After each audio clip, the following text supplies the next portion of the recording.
How many fucks does it take to get to the center of a sister sage? 1, 2, 3.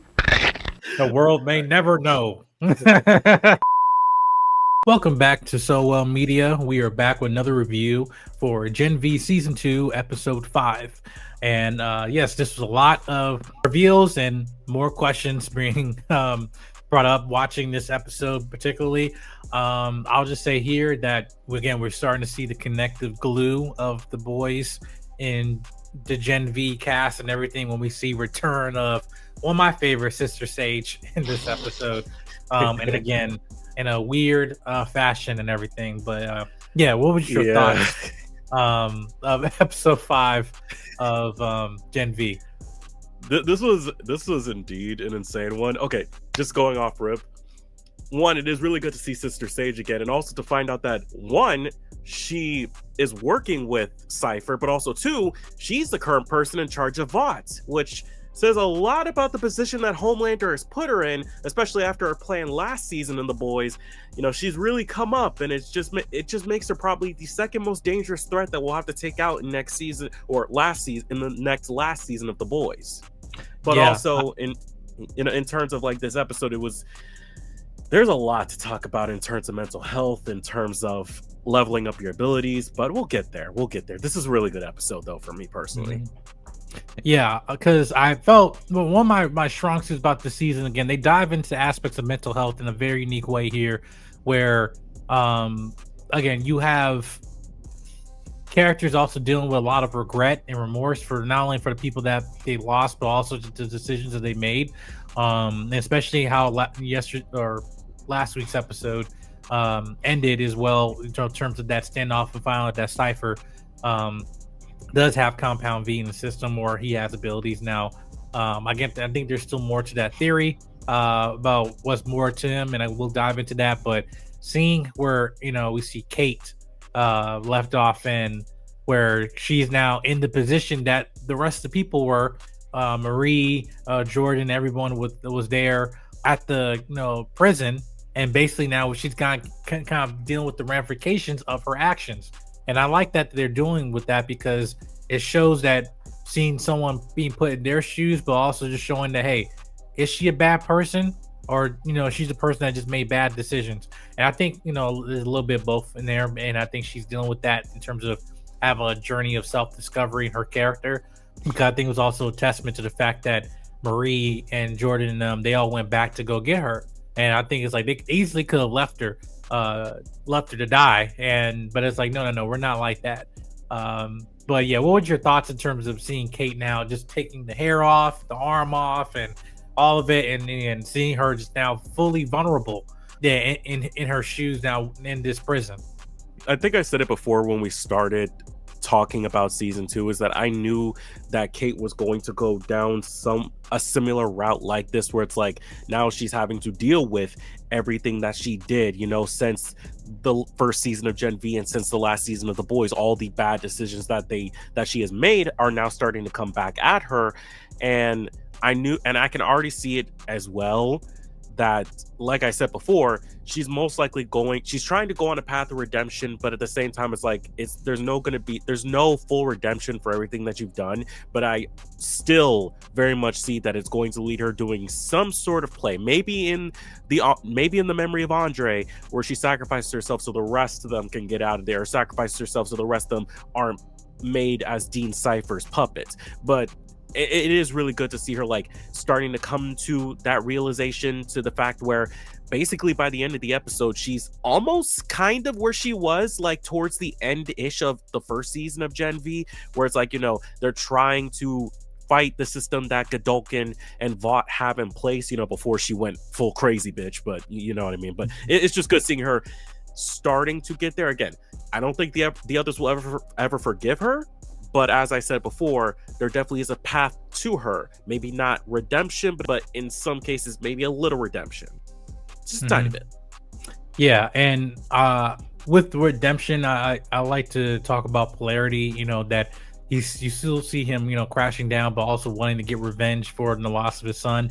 And we've seen that big that dinner scene with Cypher And again, I think there's still more to Cypher. We'll get into that about this character, Mhm. but seeing Polarity trying to kill him, and then just saying like, hey, listen, you don't want to do this, because like this is not going to go well for you, and it could then go well for your son, because you guys both have the same condition. You could have saved him, if you told him earlier, right?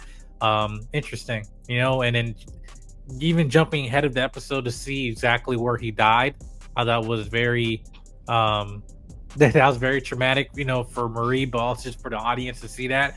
Yeah, what were your thoughts on Yeah. that, that part of the story? I think in terms of, again, just what this episode has done with Andre's character, again, his father, plus seeing where exactly his last stand was, I was curious if they were going to, in some ways, maybe with the body double, just not seeing the face, try to show the scene. I was like, are they going to do that? But no, they described it, and that's enough. We don't need to see his final moment, because like we've been described enough that we can pretty much put the picture in our heads of how that would have went down if we did end up flashing back to that. But I don't think that's going to be the case. But I think in terms of, again, how they're doing this, especially with Polarity and him, still trying to get answers, even to the fact that he is confronting Dean Cypher, even though Dean Cypher just knows everything at this point. But like, to the fact that he's confronting him, it's like that type of stuff works in service of both like preserving the legacy of the character, but also, the actor and everything that sadly went down in real life. But yeah, no, again, some more good stuff on top of a lot of great stuff in this episode. Yeah. Now I want to, before we kind of get into the meat of it, I want to talk about Sam. He got a side story, kind of went back to his parents' house and everything, and I thought that was such a powerful scene with his mom, just showing that, hey, listen, like, yeah, we did everything we could for you, but also like you wasn't this way because of the compound V. This is who you are genetically, and we should have done a better job in terms of protecting you and taking care of you, giving the help you need. But I think it's also just a puts things in perspective with people with mental health, like in the spectrum that comes with whether it might be from bipolar disorder to schizophrenia, whatever that might be, depression. Sometimes a part of that is genetic, and I thought it was powerful to show that scene, that it basically showed that Sam, he had no fault to this. Like, it wasn't because of, oh yeah, your parents did something to you, whatever. It's like he had no choice. This was going bound to happen to him one way or another, right? I thought that was a powerful scene between mother and son, and also his way of making peace with his character, and him not being the crazy quote unquote lunatic on paper, and just someone that was just broken but just need to go back to his roots. I thought that was a very powerful scene. But like, what was your thoughts on that, or with Sam? That by far, like, that the entirety of Sam's plot line in this episode was by far my favorite part of it, because it's like, as I also said back in that episode 1 through 3 review, I knew that Sam was going to be on this path. And it's like the moment in the trailer when I saw that he was going back to his childhood home, I'm like, I kind of felt like this is where it was going to go. And it's like, and I'm glad about it, because with that scene, you have him reuniting with his parents, finding out that they truly did actually think that he was dead, that Vought convinced them that he died. And after losing his brother Golden Boy, like they thought, oh, like that was just like, how are they going to move on, losing 2 kids and having no way of stopping it? And then boom, he comes back into their lives, and Sam is also dealing with all this stuff, trying to understand. Like, he went there to go confront his demons basically, and he did. Like, he confronted them by being able to reconnect with his parents, understanding how things were, learning the truth from their perspective on how things actually went, and also realizing that, hey, it wasn't the V, it wasn't anything your dad and I did. This is just something that would have happened to you, and if it didn't happen to you, it could have happened to me, it could have happened to your kids, your grandkids.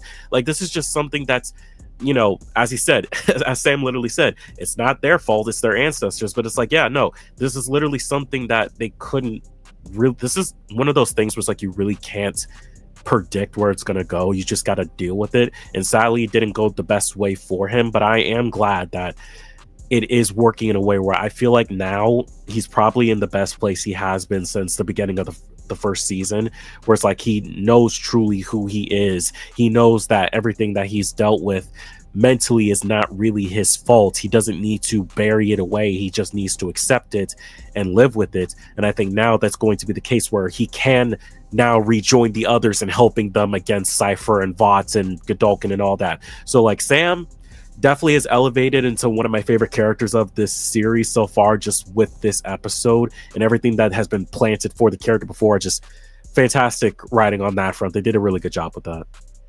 Yeah, and now I want to get to Marie, like now that she's been basically putting her backs against the corner of trying to push her abilities to a new level, by Cypher. Again, we're still trying to understand what Cypher's obsession is with her. And, we basically, at the end of the episode, just get the reveal like, oh no, he really trying to push her because she knows that she's capable of more.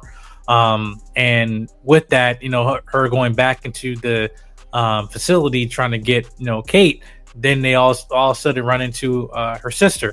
And now her sister not only is alive as well, but she's also captive. Well, I guess she wasn't alive, and at the end, a part of it, but then now she's alive again at the end. So because Marie revived her with a new ability, bloodbending, to able to heal wounds. And I'd never done this before, but by the power of love, that she was able to push this new boundary of her abilities and stuff, and now everyone's like, what the heck, man? Look, Mike, we all know what that truly was. We all truly knew what Marie tapped into in order to do that. What that's called is Black Girl Magic.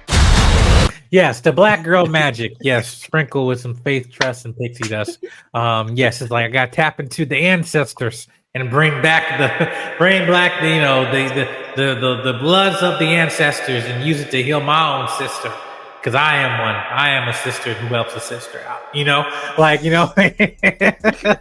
are your thoughts on that? And actually, now we got a new ability, and Cypher was like, no, you're capable of more, and now we're seeing it.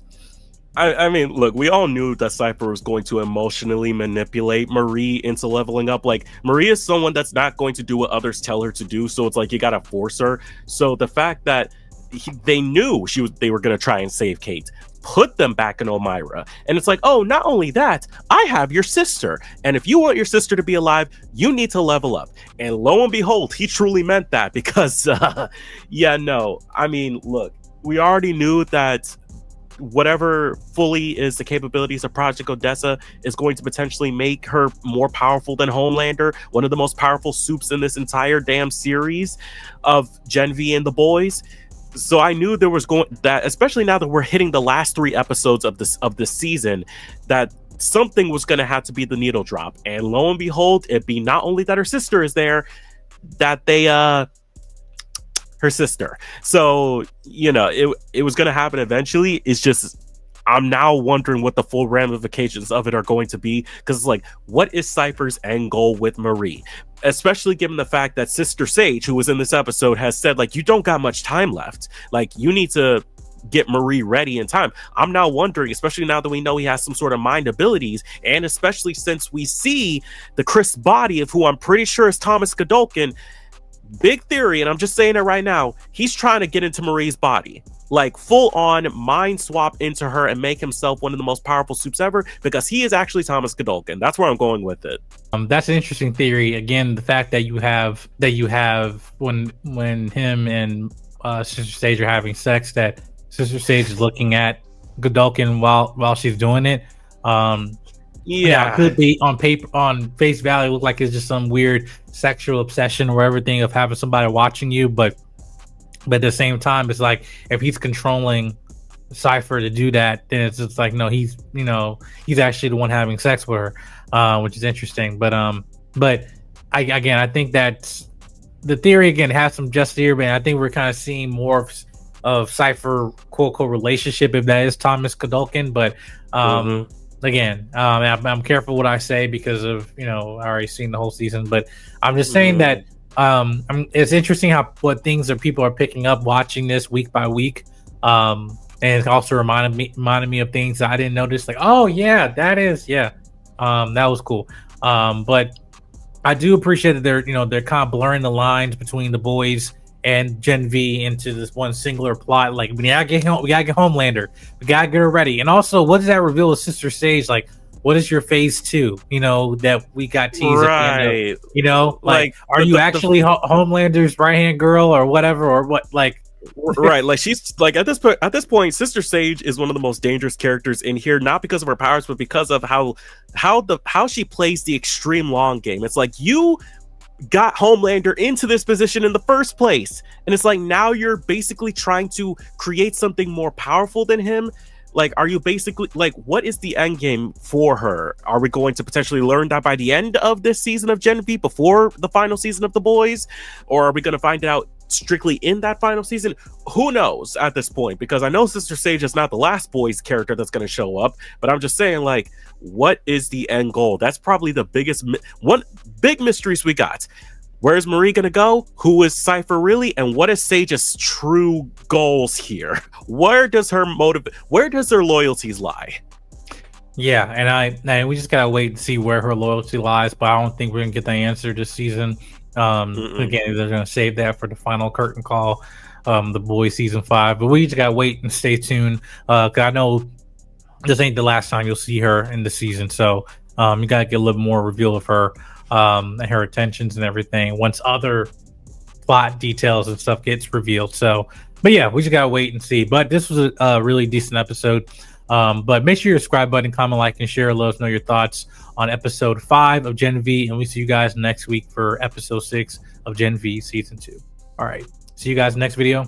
Peace.